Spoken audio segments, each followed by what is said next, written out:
आओ बहुत सुंदर प्रेमी जी के गीत जे गाम घर में कोनो कोनो बेटी जे होइ छै से बड़ सुकुमार होइ छथिन, कोनो काज धाज हुनका से नहीं होइ छनि तो हुनका काकी सब की कहै छथिन। ए गीत में बड़ नीक भाव छनि।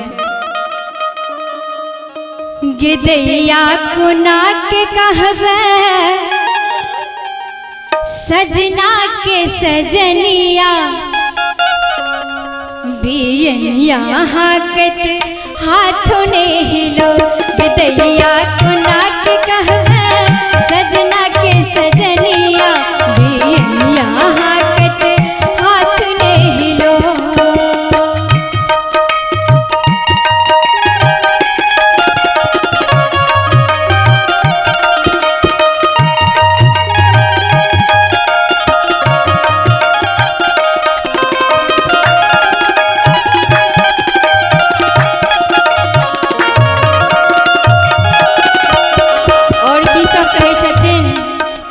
नहिरा सब दिन काज न दे तो सासुर बस में बेटी।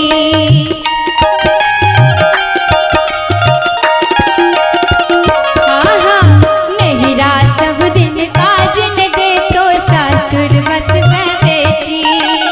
उठबे पर तो भातक बासन, पकबे पर तो रोटी। जौन हिलुर भेलो भानस के,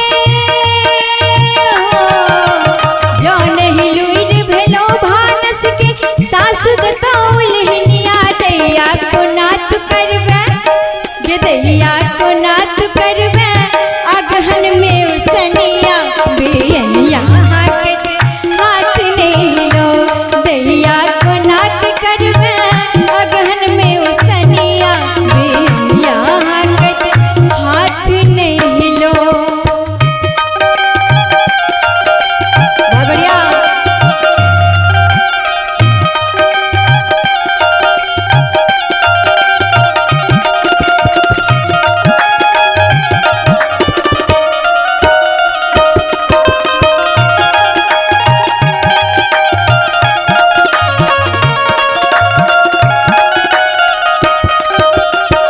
दोसर शब्द में काकी सब कहे छथिन। जा धर तू छे मायक दुलरी, ता धर टिरभी टपोरी।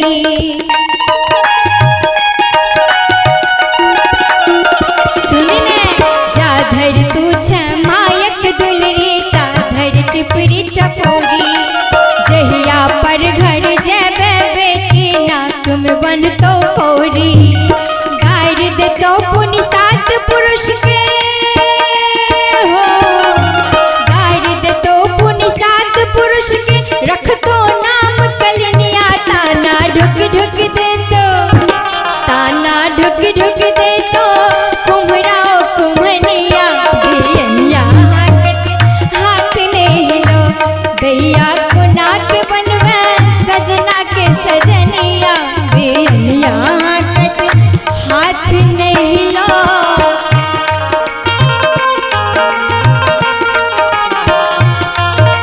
बहुत बढ़िया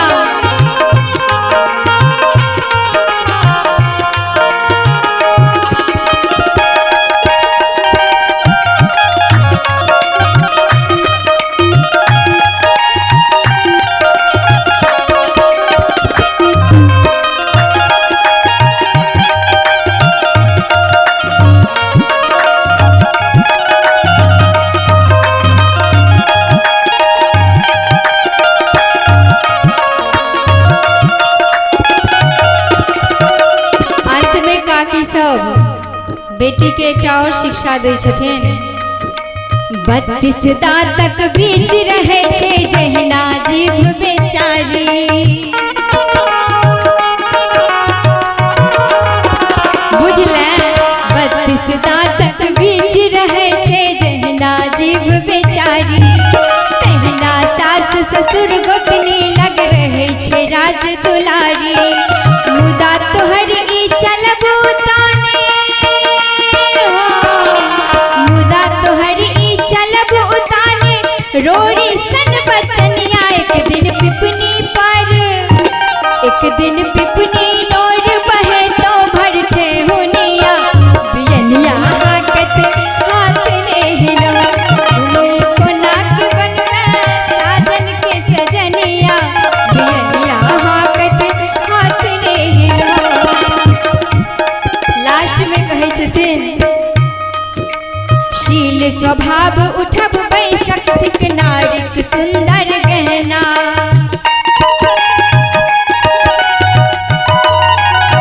सुनिए शील स्वभाव उठब बैसक थिक नारिक सुंदर गहना फूटल ढोल जका जुन बाजी सीख प्रेमी के कहना नहिता ससुरक लोक बिगाड़ के हो नहिता ससुरक लोग बिगाड़ के मोकित तो कर